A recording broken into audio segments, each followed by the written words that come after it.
أعوذ بالله من الشيطان الرجيم. بسم الله الرحمن الرحيم. الرحمن علم القرآن خلق الإنسان علمه البيان. الشمس والقمر بحسبان والنجم والشجر يسجدان والسماء رفعها ووزع الميزان ألا تطغوا في الميزان وأقيموا الوزن بالقسط ولا تخسروا الميزان والأرض وضعها للأنام فيها فاكهة والنخل ذات الأكمام والحب ذو العصف والريحان فبأي آلاء ربكما تكذبان خلق الإنسان من صلصال كالفخار وخلق الجان من مارج من نار فبأي آلاء ربكما تكذبان رب المشرقين ورب المغربين فبأي آلاء ربكما تكذبان مرج البحرين يلتقيان بينهما برزخ لا يبغيان فبأي آلاء ربكما تكذبان صدق الله العلي العظيم. Tebbinar apaka juse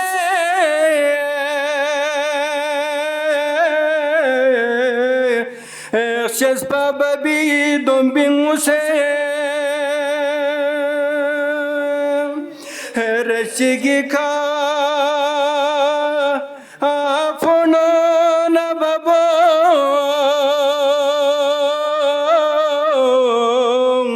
Astor fi zenul abdi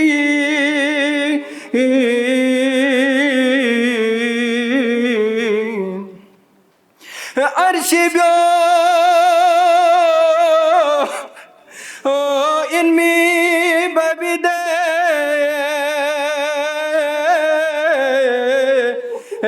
Sarpurgona barfeze zulminezi kakale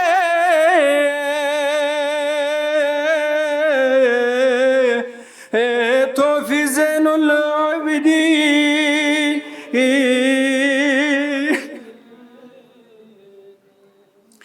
tukmine marvani busi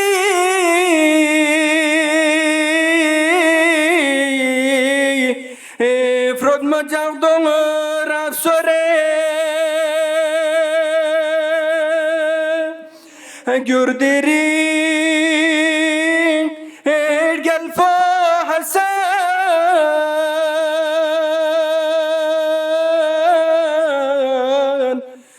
Tsukhsus zenul abidin.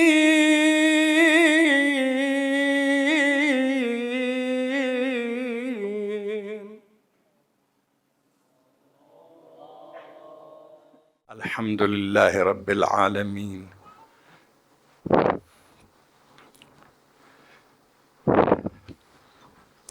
Vessalatu vesselamu ala khayri halqihi Muhammedin ve alihi tayyibin tahirin al-ma'sumin الذين أذهب الله عنهم الرجس وطهرهم تطهيرا. اللهم صل على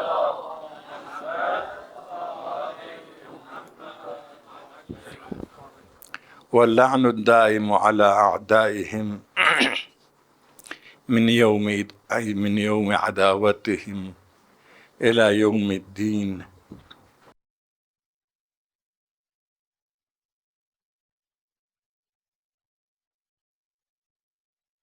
شب شہادت امام چہارم وارث کربلا، یادگار کربلا، پیغام آور کربلا، شاہد کربلا، سید سجاد کی شہادت کی مناسبت سے محبان اہل بیت، علماء اور طلاب سب جمع ہے۔ خوش قسمت ہے ہم کہ جس وجہ سے بھی ہو ہمارا رابطہ اہل بیت کے ساتھ ہوا، اور ان کی اتنا معرفت، یعنی کہ یہ ہمارے امام ہے، ایسی معرفت حاصل ہوئی۔ لیکن یہ معرفت کی ابتدا اور انتہا تک جانا اپنی بضاعت اور صلاحیت اور امکانات کے مطابق یہ ہمارا وظیفہ ہے۔ معرفت کے بعد ان سے محبت کرنا، محبت کے بعد ان کے نقش قدم پر چلنا، اور دنیا کو محبت آل محمد سے بھر دینا، اور دنیا کے دلوں کو ان کے محبت اور معرفت سے منور کرنا، جو باعث سعادت انسانیت ہے۔ خدا نے انسان کو خلق کیا ہے اشرف مخلوقات بننے کے لیے، اس مقام تک پہنچانے کے لیے انبیاء اور ائمہ کا انتظام ہوا، اور ائمہ سب سے پہلے علم اور معرفت کے ذریعے انسانوں کو راستہ بتاتا ہے کہ کس طرح سے عبودیت کے معراج تک پہنچنا ہے۔ اور دوسرا اپنے اخلاق حسنہ، اپنی سیرت طیبہ، اپنی روح پاک، روحانیت پاکیزہ کے ذریعے انسانوں کی تربیت کرتا ہے، اہلیت رکھنے والوں کو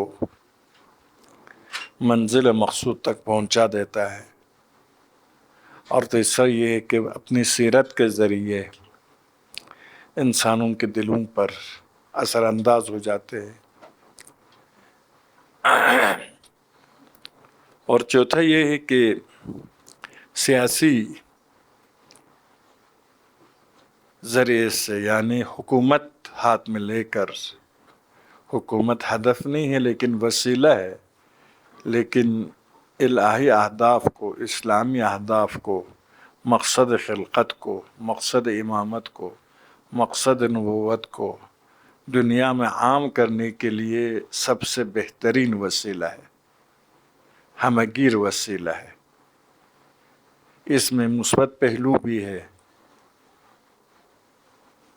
انسانوں کی صحیح تربیت کرنا، احکام دین نافذ کرنا۔ اس کے منفی پہلو بھی یہی ہے کہ برے لوگوں کو، بعد سلبی یہ ہے کہ برے لوگوں کو، شیاطین کو شیطنت سے روکنا، اخلاق کے راستے سے ان کو ہٹانا۔ فقاتلوا ائمة الكفر فإنهم لا ایمان لهم۔ جناب سید سجاد کے علمی لحاظ سے اس زمانے میں جو ممکن تھا آپ نے انجام دیا، دعاؤں کے ذریعے اور تربیت شاگردان کے ذریعے۔ پہلا مدرسہ تشیع کا انتظام سید سجاد نے کیا. 187 شاگردان کی تربیت کرتے ہوئے آپ اپنے خالق حقیقی سے جا ملے. اور اسی طرح سے دعا کے ذریعے انسانوں کی روحانی تربیت. زمانہ ایسا ہوا تھا کہ کربلا کے بعد ایسا خوف اور دہشت طاری ہو گئی تھی. گویا بنو امیہ کے یہی پیغام تھا، ہم جب خاندان رسالت کے ساتھ، پیغمبر کے سب سے چہیتے نواسے کے ساتھ اور نواسیوں کے ساتھ اس طرح سے پیش آ سکتے ہیں، جب شہر رسول، شہر مدینہ پر اس طرح سے قابض ہو سکتے ہیں، خانہ خدا کو جب ہم آگ لگا سکتے ہیں، کوئی مسلمان سوچے بھی نہیں کہ وہ ہماری مخالفت کر سکیں گے. یہ بھی نہ سوچو خدا کی طرف سے عذاب نازل ہوگی. دیکھیں مقدس ترین ہستیوں کو اور مقامات کو نقصان پہنچایا تو بنو امیہ اپنی پوری طاقت کا مظاہرہ کر رہے تھے مسلمانوں کو خاموش کرنے کے لیے. دوسری طرف سے عیش و عشرت کی محفل سجاتے تھے، شراب و رقص و گانا کے محفلیں سجاتے تھے. روایت کہتی ہے کوئی عام آدمی، خاص آدمی، عالم، جاہل، زاہد، فقیہ، سب کی توجہ کسی نہ کسی طرح سے گانے کے محفلوں کی طرف ہوتا تھا. اس حد تک معاشرہ خراب ہو گیا تھا، کیونکہ وہ چاہتے تھے لوگوں کو دور کرنے، ایک طرف خوف ہو، ایک طرف عیاشی، خوش گزرانی. اذا اردنا ان نهلك قرية امرنا مترفيها ففسقوا خلال الديار. تو یہ حالات تھے. ان حالات میں امام نے ایک طرف اسلام کی معرفت دینے کا سلسلہ شروع کیا. امام بہت تنہا ہے. آپ کی روایت ہے مدینے میں 20 آدمی بھی ہمارے چاہنے والے نہیں ہیں. ان حالات میں یہی ہونا تھا. تو ایک طرف آپ نے دعاؤں کے ذریعے انسان کو خدا سے مربوط کرنے کی کوشش کی اور دین کے پیغام دینے کی کوشش کی، معرفت نفس دینے کی کوشش کی، انسان کو بیدار کرنے کی کوشش کی، انسان کو فلسفہ خلقت سے آگاہ کرنے کی کوشش کی، انسان کو خلاصک بیدار کرنے کی کوشش کی دعاؤں کے ذریعے. دعا میں علم بھی ہے، علم کے ساتھ دل بھی ساتھ دیتا ہے خدا کے ساتھ خلوت میں. اور حکمرانوں کے خوف و خطرہ بھی نہیں ہوتا ہے. دوسرا شاگردوں کی تربیت اور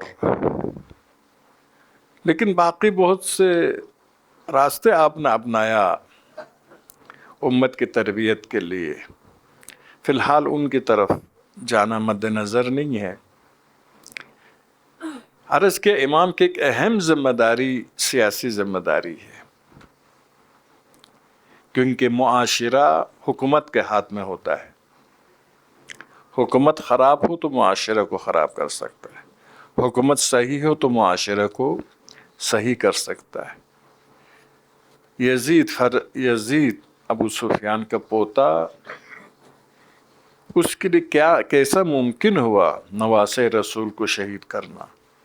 واحد وجہ یہ تھا اس کے پاس حکومت تھی. الناس مع الملوک، لوگ حاکموں کے ساتھ ہوتے.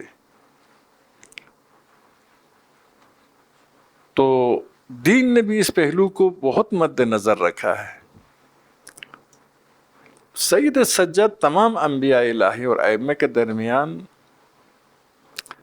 ایسے موقع پر مقام امامت پر فائز ہوئے جو سیاسی لحاظ سے انتہائی خطرناک، انتہائی مشکل، انتہائی حساس موقع تھا،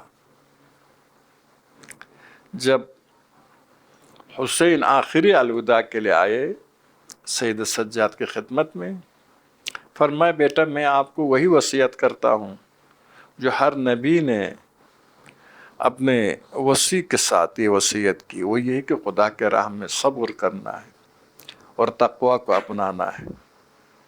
صبر و تقوی میں سب کچھ ہے، یہ الفاظ میری طرف سے، امام نے فرمایا صبر اور تقوی کو اپنانا ہے۔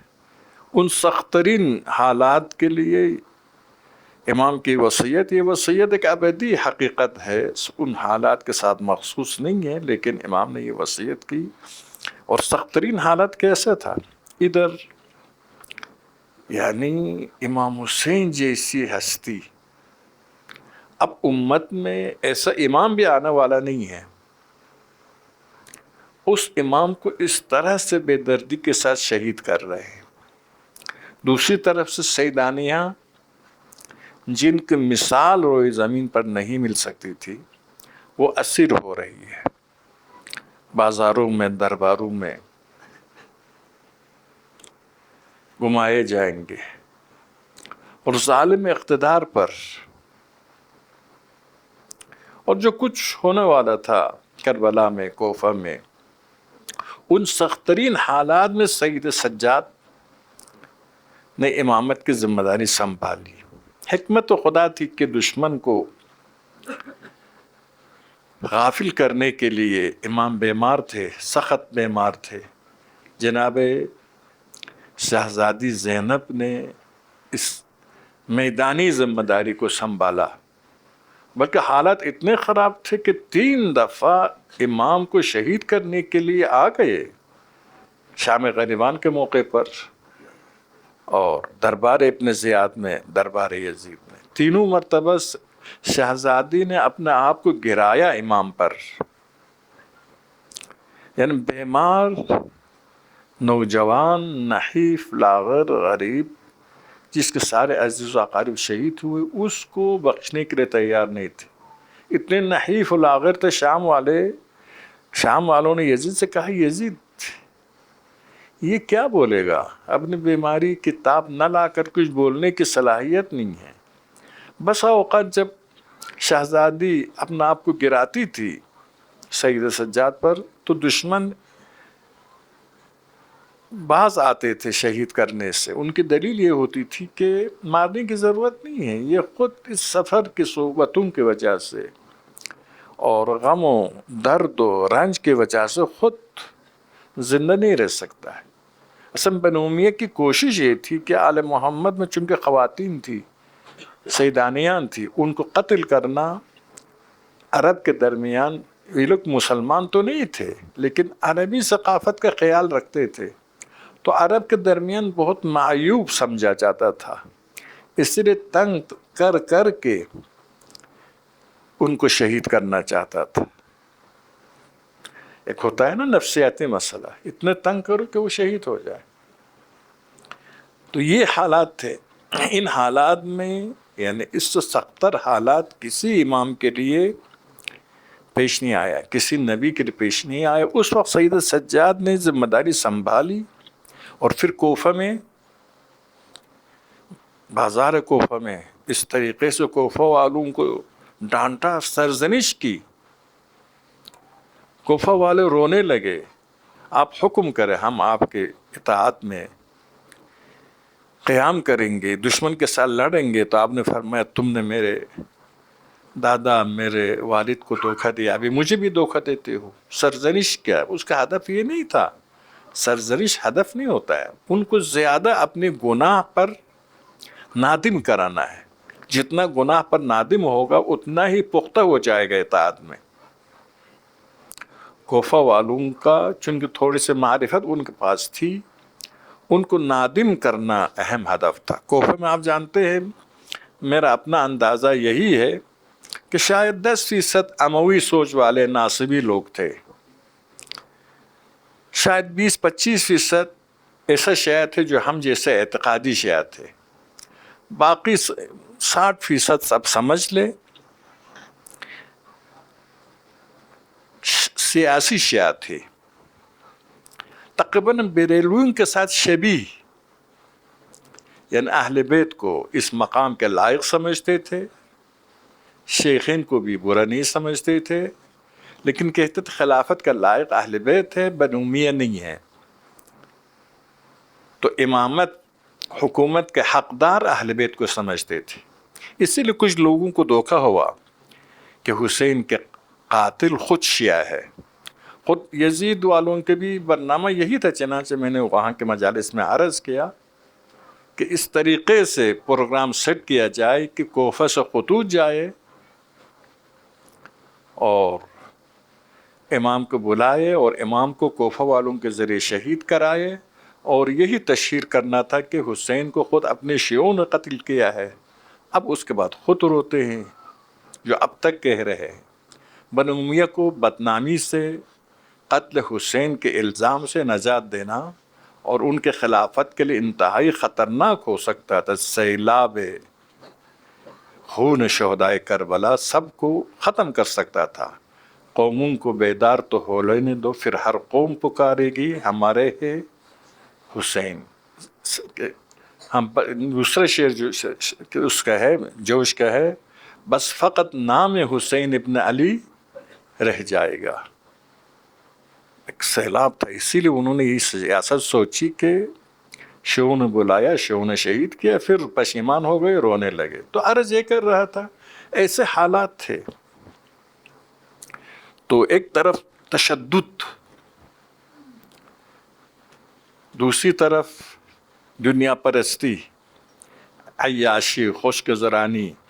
آپ نے سنا ہوگا، رہبر نے کئی دفعہ بتائی ہے، میں نے خود کتابوں میں بھی دیکھا ہے اس روایت کو، کہ ایک کنیز رو رہی تھی. کنیز تو انسانوں کی طرح زندگی بھی نہیں کر سکتے، حیوانوں کی طرح زندگی ہوتی تھی اس کی، زرخری تھے نا. اب رو رہی تھی. کسی نے پوچھا کیوں رو رہی ہو؟ کہا کہ مدینہ کی کنیز تھی. کہا کہ مکے میں فلان گانے والا مر گیا ہے، ابھی دنیا خالی ہوا ہے رحمت خدا سے. تو اس نے کہا پریشان مت ہو جاؤ، اس کی جگہ پر کوئی دوسرا گانے والا، بہت بڑا گانے والا ہے، وہ ہے. یعنی اس حد تک معاشرہ خراب ہو چکا تھا.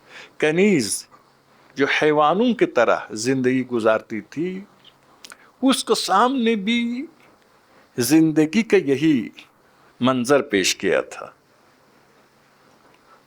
ایسے حالات میں امام نے کئی ذریعے اپنائے، اور امام کی زندگی کا عرض کے شروع بھی سخت ترین حالات سے ہوا. مدینہ کوفہ میں کوفہ والوں کو پشیمان کر دیا اپنے کردہ سے، تاکہ وہ پشیمانی کے نتیجے میں اقدام کرے، کیونکہ اپنے آپ سے خوش ہو. جیسے میں ہوں، خوش ہوں، امام میرے سر پر ہے، ممبر پر تقریر کرتا ہوں، سب کچھ کر رہا ہوں، جبکہ اسلام کی راہ میں کوئی قربانی پیش نہیں کر رہا ہوں. ایسے لوگ بڑے خوش ہوتے ہیں، ہم سب کچھ کریں. دیکھو مسجد میں جاتے ہیں، نماز پڑھتے ہیں. اس زمانے میں بھی لوگ یہی خوش تھے، لیکن اصل اسلام پر جو کاری ضرب لگ رہی تھی، اس کی نسبت میں ذمہ داری کا احساس نہیں کر رہے. نہ بصیرت تھی، نہ شجاعت تھی، نہ رہبران حق کے معرفت، نہ رہبران حق کے ساتھ دینے کی جرأت اور جذبہ. تو پشیمانی یہ پہلا قدم ہو سکتا تھا لوگوں کو اس راستے پر لانے کے لیے. زبردست پشیمان کیا، دربار میں ابن زیاد کو رسوا کیا، شکست دے دی. اور شام میں کسی پیارا جملہ ہے، آپ نے شاید دیکھا ہے، آغائے مشہد میں جو حرم میں سید مدفون ہے، ہاشم نجات ہے غالباً ان کا نام، انقلابی سید تھے، درسی کے حسین بے انسان ہا آموخت. اس میں اس کا ایک پیارا جملہ ہے، وہ شام جس کو علی فتح نہ کر سکے تھے، حسین اور سید سجاد اور زینب نے فتح کیا. دربار میں شہزادی نے یزید کو شکست دی. مسجد میں، مجمع عام میں سید سجاد نے یزید کو پریشان کر دیا.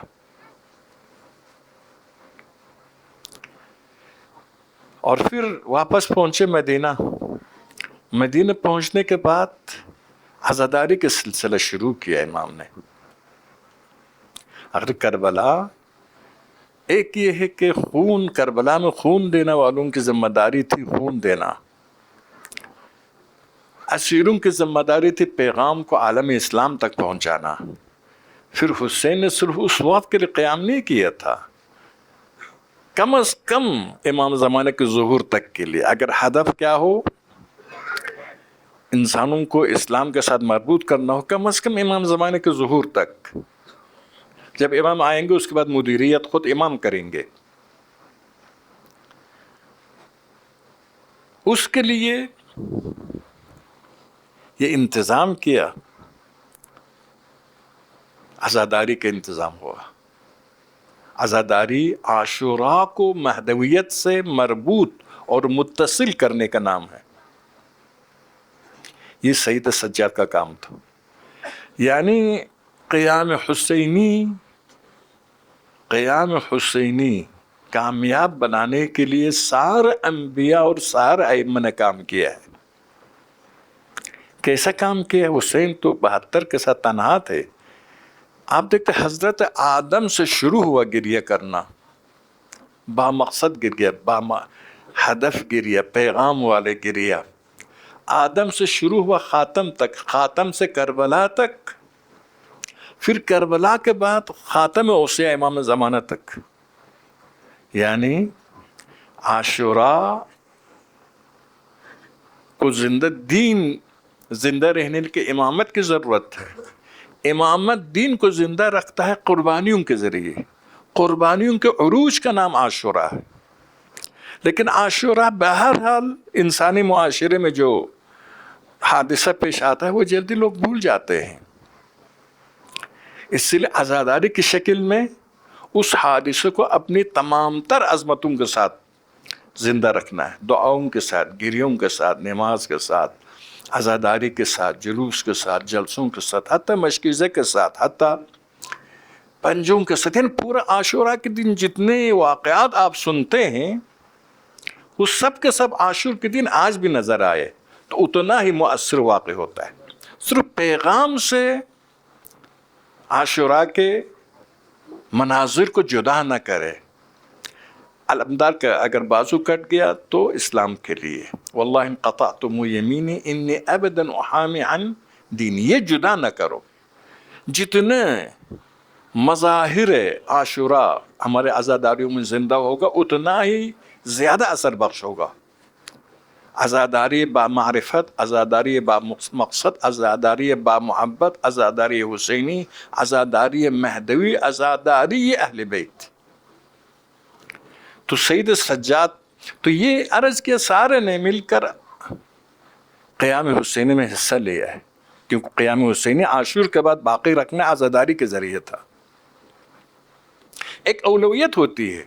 کربلا میں حسین کے شہید ہونے سے پہلے جب انبیاء نے ائمہ نے گریہ کیا ہے تو بطریق اولیٰ شہید ہونے کے بعد رونا ہماری ذمہ داری ہے. اولویت ہے نا، واقعہ پیش آنے سے پہلے اور بعد میں فرق ہے.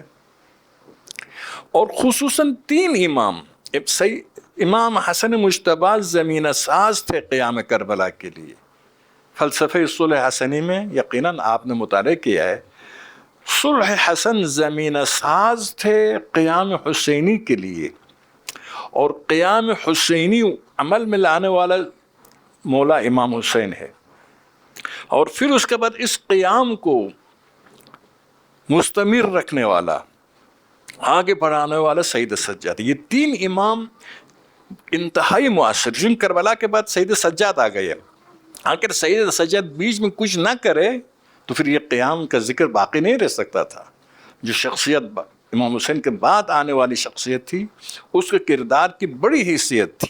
اگر سید سجاد عزاداری نہ کرتے، عاشوراء کو زندہ نہ رکھتے تو یہ زندہ نہیں رہ سکتا تھا.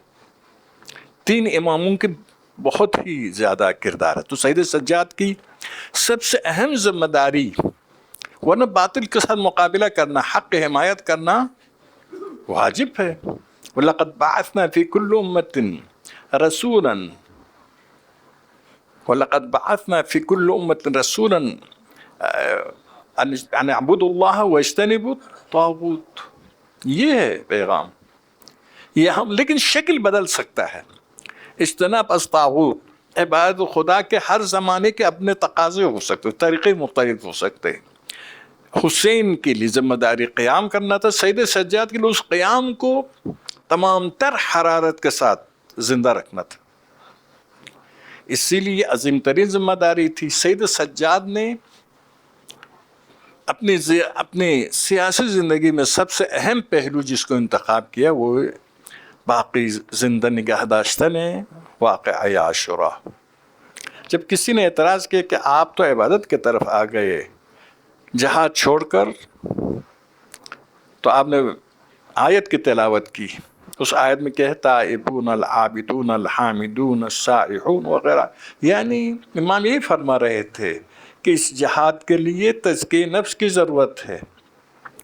کربلا کے بعد انسانوں کو بنانا شروع کیا. اگر انسان کو نہ بنا سکے تو شمر لشکر علی میں تھا تو کیا ہوا، ابھی بعد میں شمر بن گیا. تزکیہ نفس کی ضرورت، اسی لیے تربیت کرنا شروع کیا، لیکن وہ جہادی اور قیامی پہلو کے لیے کربلا کو زندہ رکھا. کربلا سرچشمہ فیض، حرارت، پیغام، مبارزہ اور علم کے ذریعے تربیت بھی کرتے تھے. یہ سید سجاد. اب سید سجاد کی زندگی میں سیاسی اور کئی پہلو ہے. توابین نے وہی پہ قیام کیا، آپ نے ساتھ نہیں دیا. البتہ ان کی طرف سے زیادہ وہ بھی نہیں تھا، کیونکہ وہ اعتقادی لحاظ سے امامت کے معتقد نہیں تھے اور کامیاب بھی نہیں ہو رہے تھے. امام دیکھ رہے تھے وہ کامیاب ہونے والے نہیں ہیں، اور ساتھ امام اگر ان کے ساتھ دیتے ایک عام تابعی کی طرح ساتھ دیتے تو کربلا کا پیغام رہ جاتا. سب سے اہم چیز پیغام کربلا کو بچانا تھا اس وقت، امام کی سب سے اہم ذمہ داری. اسی لیے تابعین کے ساتھ دیتے تو ہم سید سجاد سے محروم ہو جاتے، قیام کربلا سے محروم ہو جاتے. تو ان کے ساتھ نہیں دیا. ان کے اقدامات بھی کامیاب اقدامات نہیں تھے. اور عبداللہ زبیر تو واضح آدمی تھا جس کے ساتھ کوئی نہیں دے سکتا تھا. پیغمبر کے صلوات تک کا منکر تھا، کہتا تھا صلوات بھیجوں تو بنی ہاشم کو خوشی ہوتی ہے، ان کو خوش نہ کرنے کے لیے میں صلوات کو بند کرتا ہوں. اللہم صلی علی محمد و علی محمد.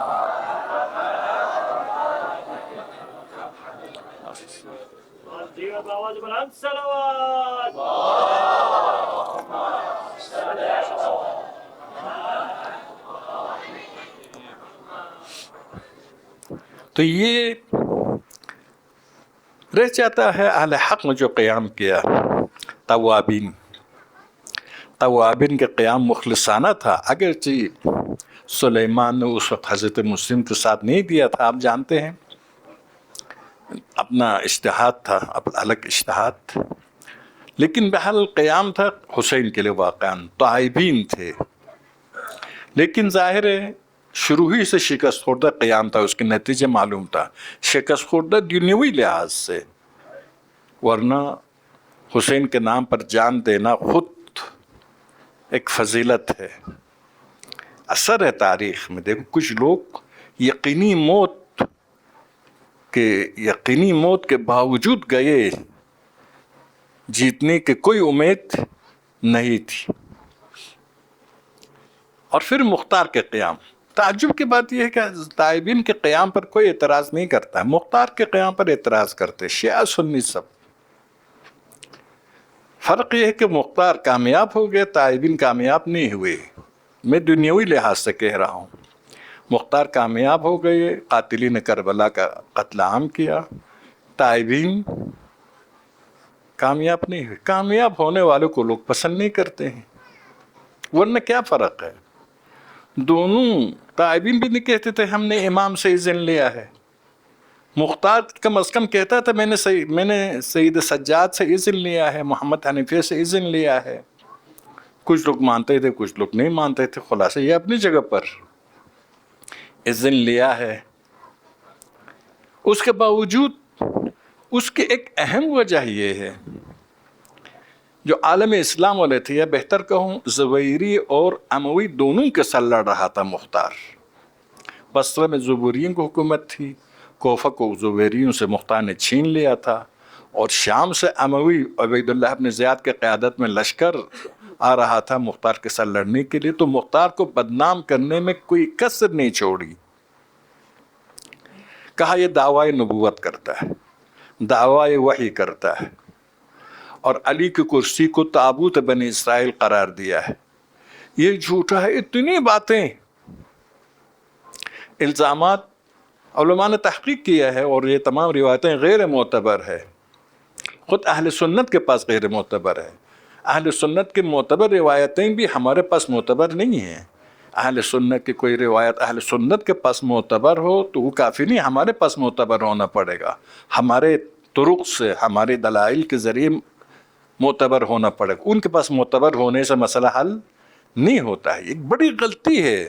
تاریخ عام طور پر اہل سنت نے لکھی ہے، اقرار العقلاء علی انفسہم جائز کے بنا پر ہم ذکر کرتے ہیں، کبھی اہل سنت کہ اس کتاب میں یہ ہے، اس کتاب میں یہ ہے، اس کتاب میں یہ ہے، لیکن ہمارے کسی بزرگ کے خلاف اگر اہل سنت کا لکھے، البتہ اس وقت اموی کون تھے؟ اموی اور زبیری تھے، اگر وہ لوگ داستانیں بنائے مختار کے خلاف، وہاں پر ماننا نہیں ہے۔ کیوں؟ اقرار العقلاء علی انفسہم نافذ وعلی غیرہم غیر نافذ۔ آپ دیکھیے ایک آدمی غیر معتبر ہے، وہ کہتا ہے کہ میرے اوپر تمہارا 1,00,000 ادھار ہے، تو ہم قاضی سے کہیں گے، جج سے کہیں گے بھئی یہ خود اعتراف کر رہا ہے 1,00,000 ہے، تو جج بھی اس سے زبردستی پیسے لے گا، تم خود نے اقرار کیا ہے، گواہ بواہ کی ضرورت نہیں ہے۔ اقرار العقلاء علی انفسہم نافذ۔ لیکن اگر وہی آدمی کہے میرے 2,00,000 اس کے اوپر ہے، تو کہے گا بھائی شاہد لاؤ۔ وہ کہے گا میرے 1,00,000 کو تو آپ نے مان لیا، 1,00,000 میں میری بات مان لی، 2,00,000 میں آپ نہیں مان رہے، کہ نہیں، دوسرے کے خلاف تمہاری بات نہیں چلے گی، اپنے خلاف چلے گی۔ تو عام طور پر مسلمانوں کی روایتیں ہم مسلمانوں کے خلاف خود انہی کے مذہب کے لیے استعمال کریں گے، تمہاری کتاب میں یہ آیا ہے۔ خود مسلمانوں میں بھی غیر معتبر بہت ہے۔ بخاری و مسلم کو سب سے زیادہ مانتے ہیں۔ بخاری و مسلم میں بھی ناصبی خوارج 200 ناصبی خوارج کی روایتیں ہیں، 200 ناصبی خوارج کی، جبکہ اسی زمانے میں امام نہوم کا زمانہ تھا، امام نہوم سے ایک روایت بھی نہیں ہے۔ تو عرض یہ کر رہا تھا کہ یعنی ہمارے کچھ لوگ مختار کے سلسلے میں گمراہ ہو گئے ہیں، ان کی باتوں کو دیکھ کر انہوں نے کہا کہ یہ مدعی نبوت تھا، مدعی کیا نام ہے وحی تھا، یہ تھا وہ تھا، اسی بنا پر آغا خوئی کہتے ہیں مختار آغا خوئی علم رجال میں تو سب سے اعلیٰ کتاب لکھی ہے نا، معجم رجال الحدیث میں کہتے ہیں کہ جتنی روایتیں مختار کے خلاف ہے سب کے سب ضعیف ہے، جتنی روایتیں مختار کے حق میں ہے سب کے سب قوی ہے۔ یا خلاصہ مختار کے خلاف جو روایتیں ضعیف ہے، 2 روایت کے علاوہ جن کے سند صحیح ہے، مختار کے خلاف بھی ہے، سند بھی صحیح، لیکن دلالت کے لحاظ سے آگے ہوئی کہتے ہیں کہ نہیں، وہ معنی نہیں جو تم سمجھتے ہو، کچھ اور معنی ہے۔ کسی روایت کے حجت ہونے کے لیے کیا چاہیے؟ سند بھی تمام ہو، دلالت بھی صحیح ہو۔ تو اسی طرح سے بزرگان دین، علامہ حلی ہے، علامہ امینی ہے، اس قسم کے بہت سے بزرگان مختار کو ایک صحیح انسان سمجھتے ہیں، اور ائمہ کی جو روایات ہیں مختار کے حق میں، اتنی روایات مختار کے حق میں، ان سب کو چھوڑ کر چند عالم اسلام کے دشمنان اہل بیت کی بات سنتے ہیں۔ بلکہ عجیب بات یہ ہے، ایک نہج الصباغہ ہے، غالباً اشتباہ نہ کروں، شرح نہج البلاغہ بحرانی نے لکھا ہے، پرانے زمانے کی کتاب، کہتے دنیا کے جو کیا نام وہ تھے، بڑے ظالم ستمگر تھے، جیسے چنگیز، مثال دیتا ہے چنگیز، مغول اور مختار۔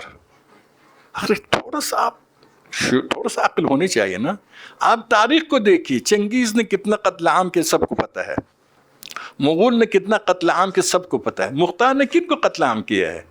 قاتلین کربلا کو، ان کو بھی بغاوت کے بعد قتل کیا ہے. قاتلین کربلا کو بھی بغاوت کے بعد قتل کیا ہے. اور مصعب ابن زبیر جو ابھی قاتل مختار ہے 7,000 کو امان نامہ دینے کے بعد قتل کیا، جبکہ اسلام میں شیعہ سنی سب کے پاس امان نامہ دینے کے بعد قتل کرنا جائز نہیں ہے. مختار کے زوجہ کو کس بنا پر قتل کیا ہے؟ اس کو کوئی جواز شرعی نہیں ہے.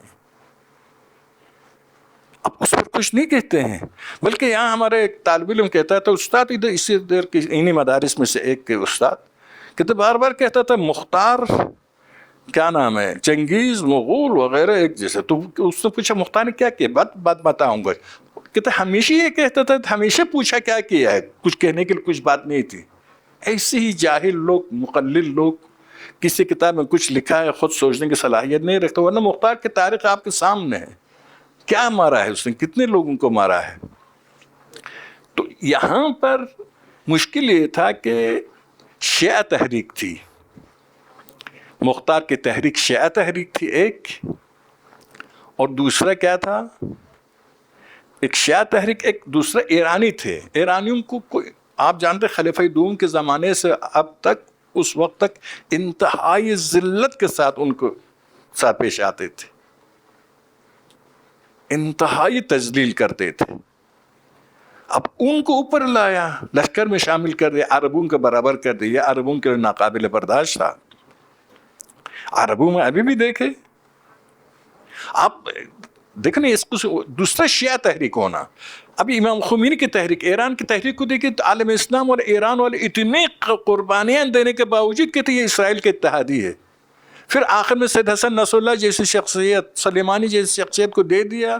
تو کچھ لوگ بدل گئے، کچھ لوگ اب بھی کہتے ہیں اندر ملے ہوئے ہیں. اب اسی کو دیکھیں کہ کتنے بے انصاف لوگ ہیں، کتنے بے انصاف لوگ ہیں. شیطان کبھی خدا والوں سے خوش نہیں ہو سکتا.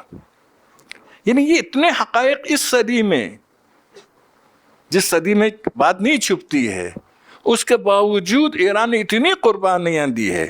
میرے خیال میں کھربوں ڈالر کا نقصان اٹھایا ہے، اور ہر قسم کے تہمت، الزام، قتل، غارت، ہر زحمت انقلاب نے اٹھائی ہے فلسطین کی وجہ سے. اس کے باوجود متہم کرتے ہیں. تو بیچارہ مختار تو 2-3 سال حکومت کی ہے. تو زبیری بھی ایک طرف سے اس کے خلاف تھے. اب زبیری کے تعصب تو مشہور ہے. نارس کے عبداللہ زبیر نے سلوات کو منع کیا کیونکہ ہاشم اپنے گردن اٹھاتے ہیں اپنے کیا نام ہے نانا دادا کی نام سن کر، اتنے برداشت نہیں ہوتا تھا. اور بنو امیہ تو دشمن آل محمد تھے،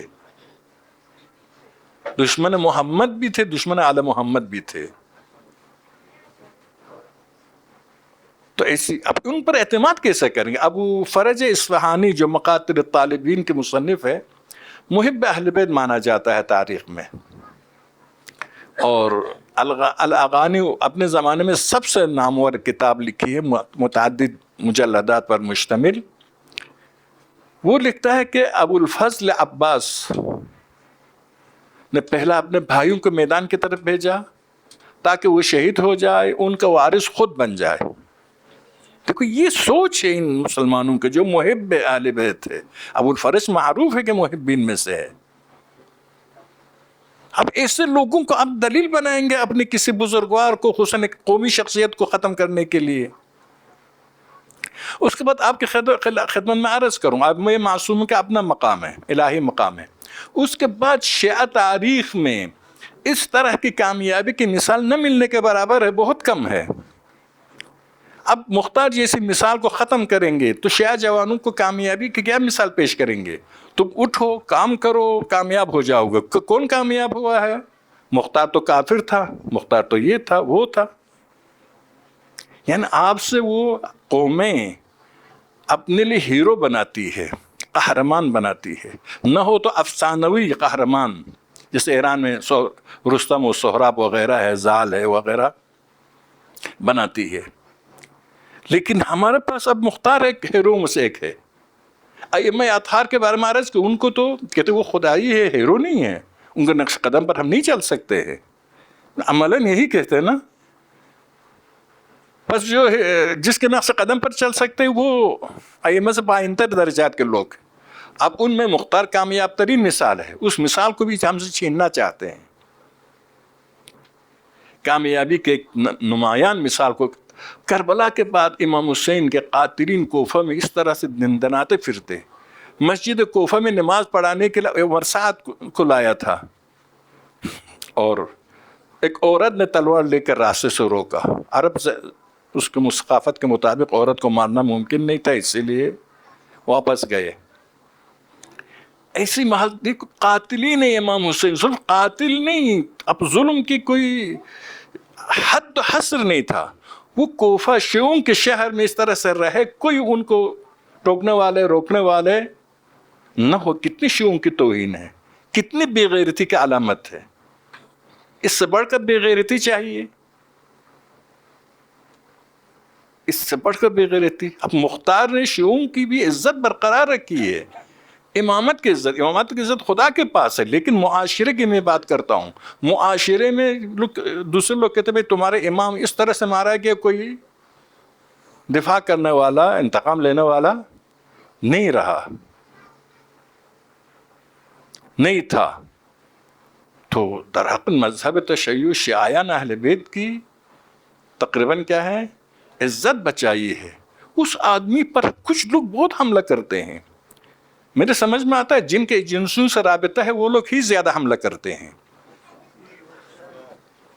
پہلے اس سے زیادہ نہیں کہتا ہوں، ان کے حملہ بھی شبیہ ہے.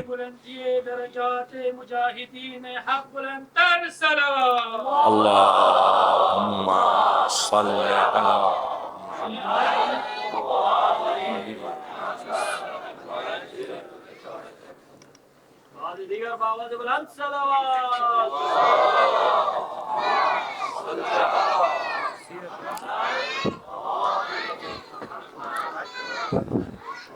مجھے بزرگان کی طرف سے خواہش تھی کہ گفتگو کم کروں. عموماً مشہد میں قم دونوں میں بزرگان بہت ڈرتے ہیں میری تقریروں سے کہ یہ بہت، بعض وقت میں نیچے آیا تو کچھ بزرگوار ابھی دنیا میں نہیں ہیں، آخرت میں چلے گئے ہیں، مجھ سے لڑنے لگے تم نے اتنے دیر کی، ہمارا ٹائم ضائع کر دیا.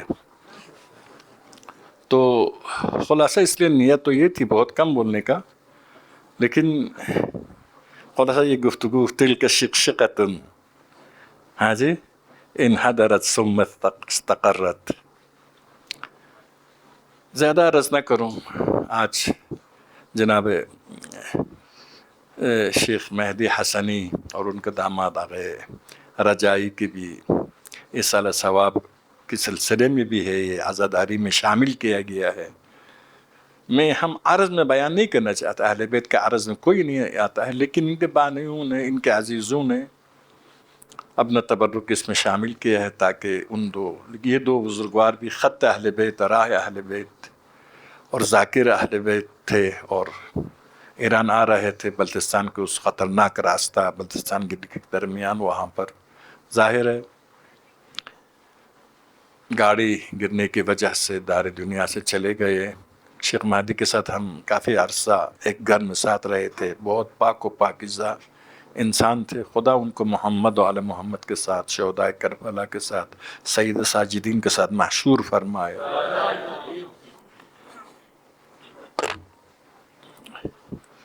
کربلا نے ہم یہ پیغام دیا کہ شہادتوں سے کوئی نقصان نہیں ہوتا ہے. یہ پیغام ابھی تک ہم لیتے رہے، اسی لیے اتنی شہادت کے باوجود ہمارے شیعہ قوم پوری طاقت، پوری صلابت، پوری شجاعت، پوری جرأت کے ساتھ میدان میں کھڑی ہے. دوسری قومیں ایک دو آدمی مارا جائے پوری قوم غائب ہو جاتی ہے، لیکن یہاں پر سینکڑوں شہید ہو جاتے ہیں تب بھی قوم میدان میں. یہ کربلا کے درس سے سیرہ حسینی پر چلنے کی نعمت اور رزق ہے. سید سجاد کے دن بہت مظلوم امام تھے. عرض کے عزاداری کو باقی رکھنا سید سجاد نے اپنی ایک اہم ذمہ داری قرار دی. کیونکہ عزاداری کو رہتی دنیا تک پہنچانا تھا. سارے مظلوموں کے ہاتھ میں، سارے ائمہ کے ہاتھ میں حفظ دین کے لیے ایک بہترین ذریعہ عزاداری تھی. یہی وجہ تھا کہ سید سجاد جب آپ روزہ رکھتے تھے، افطار کے لیے پانی پہنچتا تھا تو اتنے روتے تھے، نگاہ جب پانی پر پڑتی تھی اتنے روتے تھے کہ پانی اور آنسو مخلوط ہو جاتا تھا. غلام کہتا تھا مولا کب تک آپ روتے رہیں گے، بس کیجئے. فرماتے تھے تم نے انصاف نہیں کیا. یعقوب کے 12 فرزندوں میں سے ایک غائب ہو گئے تھے اور وہ زندہ بھی تھے، اس کے باوجود اتنے روئے کہ نابینا ہو گئے. لیکن میرے 18 یوسف ایک دن میں دوپہر سے عصر تک ٹکڑے ہو گئے، جن کی مثال زمین پر نہیں ملتی تھی. جب آپ بازار جاتے تھے،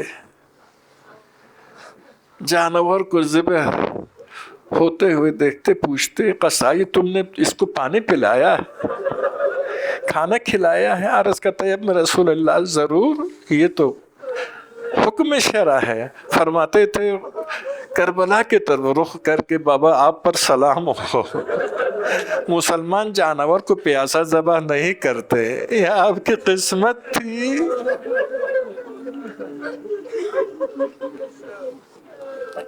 جب آپ مدینے کی گلیوں سے گزر رہے تھے، کسی غریب کو چیختے ہوئے سنا کہ میں غریب ہوں، میں بے کس ہوں، میری مدد کرو. سید سجاد رک گئے، پوچھا اے غریب یہ بتاؤ اگر تمہاری موت آ جائے کوئی تمہیں دفن کرے گا یا نہیں کرے گا؟ عرض کہ ابن رسول اللہ ضرور کوئی مجھ کو دفن کرے گا، اس لیے کہ مسلمان کی تدفین واجب ہے. دوبارہ سلام کیا، السلام علیکہ یا ابا عبداللہ، حسین آپ پر میرا سلام ہو. آپ کی لاش 3 دن پڑی رہی کربلا میں. ایسا مظلوم امام تھے. کسی نبی کسی امام پر اتنا ظلم نہیں ہوا، اتنی مصیبتیں نہیں دیکھی جتنے سید سجاد نے دیکھی. جیسے ہی حسین شہید ہو گئے، حسین کی لاش پر گھوڑے دوڑتے ہوئے سید سجاد نے دیکھا. حسین شہید ہو گئے، لاش پر گھوڑے دوڑانے لگے. آپ نے یہ واقعہ یقیناً بارہا پڑھا ہے، بارہا سنایا ہے. جب گھوڑے دوڑانے کا حکم آیا، قبائل کوفہ نے کہا کہ ہمارے عزیز جو لشکر حسین میں شامل تھے ان کے جسم پر گھوڑے دوڑانے کی ہم اجازت نہیں دے سکتے، اس لیے کہ ہماری تجلیل ہے، ہماری بغیرتی ہے کہ ہمارے عزیز کے جسم پر گھوڑے دوڑائے جائے. عمر سعد کی اجازت سے ہر ایک نے اپنے خاندان سے دور کا تعلق رکھنے والے شہید کی لاش کو اٹھایا، لے گئے کنارے پر. پھر صرف حسین کی لاش رہ گئی. سید سجاد کے دل پر کیا گزرا ہوگا؟ کسی مسلمان نے غیرت کا احساس نہیں کیا، فرزند پیغمبر کے ساتھ اپنائیت کا احساس نہیں کیا. سید سجاد نے کتنی مصیبتیں دیکھی. حتیٰ کہا جاتا ہے، روایتوں میں ہے، جب کوفہ سے آل محمد کا شام کی طرف جانے کا حکم ہوا، قبائل کوفہ آ گئے، کہنے لگے ہمارے خاندانوں سے تعلق رکھنے والی مخدرہ کو ہم اسیر ہو کر شام جانے کی اجازت نہیں دے سکتے. ابن زیاد نے سب کو اجازت دی. سب نے اپنے خاندان سے تعلق رکھنے والی خواتین کو لے گئے، صرف آل محمد رہ گئی، صرف دختران زہرا رہ گئی. الا لعنت اللہ القوم الظالمین وسيعلم الذين ظلموا أي منقلب ينقلبون. Ai stagnat çuka Sahma fla ponjuda Stagnato Kurgo çuka Sahma fla ponjuda Hai thos mig pekada Abedin gel fola thos mig pekada Abedin Hai zebe arsh-e ula شمس دین خدا زیب عرش علا شمس دین خدا ہے تو شرین زگا عابد تم شرین زگا بدین های استقیولات چخ پرگون چون تو نستون استون استقیولات چخ پرگون چون تو نستون استون های تام تو شام پیرتو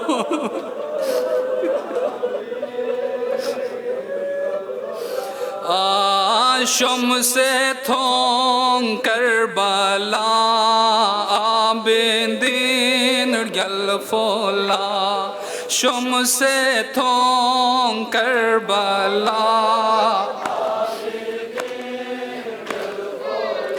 ہائے شمس تھون کربلا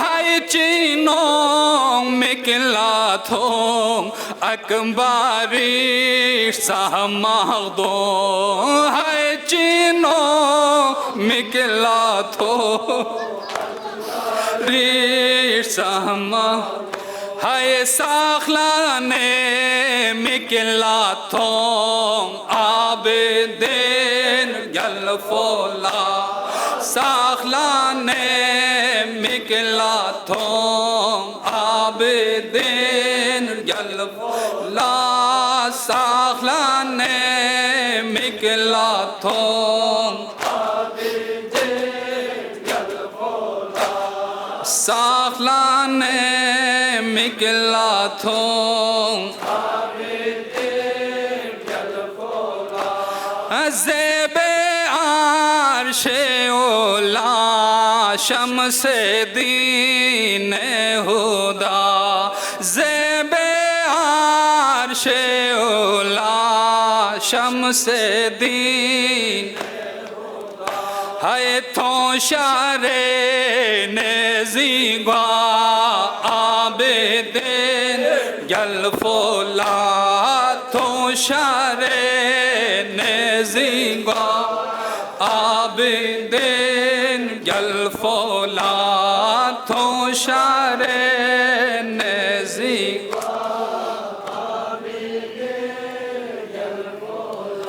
ہے تابینات پہ کھڑ ساخ دشمانی تا سے لاکھ تابینات پہ کھڑ ساخ دشمانی تا سے لاکھ ہے ظلمی کام بورے چاک عابدین گل فولا ظلمی کام بورے چاک عابدین گل فولا ظلمی کام بورے چاک عابدین گل فولا ظلمی کام بورے چاک عابدین گل فولا سجاد میں زینب ہوں، میرے سر پہ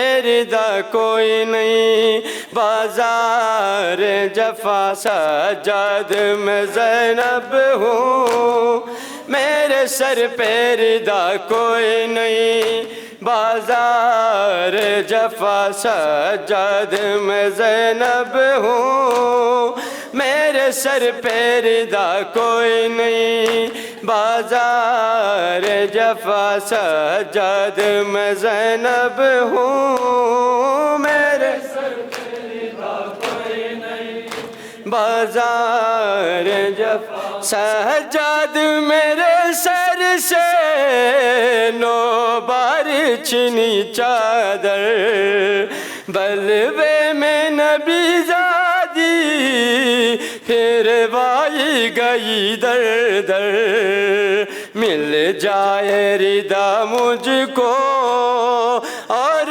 میری دعا کوئی نہیں، بازار جفا سجاد میں زینب، میرے سر پہ ردا کوئی نہیں، بازار جفا سجاد میں زینب ہوں، میرے سر پہ ردا کوئی نہیں، بازار جفا سجاد میں زینب ہوں، میرے سر پہ ردا کوئی نہیں، بازار جفا سجاد میرے دل کو یہ درد ستاتا ہے، سر غازی کا نیزے سے جب خاک پہ آتا ہے، سر میرا کھلا دیکھو غم اس سے بڑا کوئی نہیں، بازار جفا سجاد میں زینب، میرے سر پہ ردا کوئی نہیں، بازار جفا سجاد میں زینب ہوں، میرے سر پہ ردا کوئی نہیں، بازار جفا سجاد میں زینب ہوں، میرے سر پہ ردا کوئی نہیں، بازار جفا سجاد چلوں کیسے لاکھوں ہے تماشائی، یاد آتا ہے رہ رہ کے عباس میرا بھائی، فریاد کروں تجھ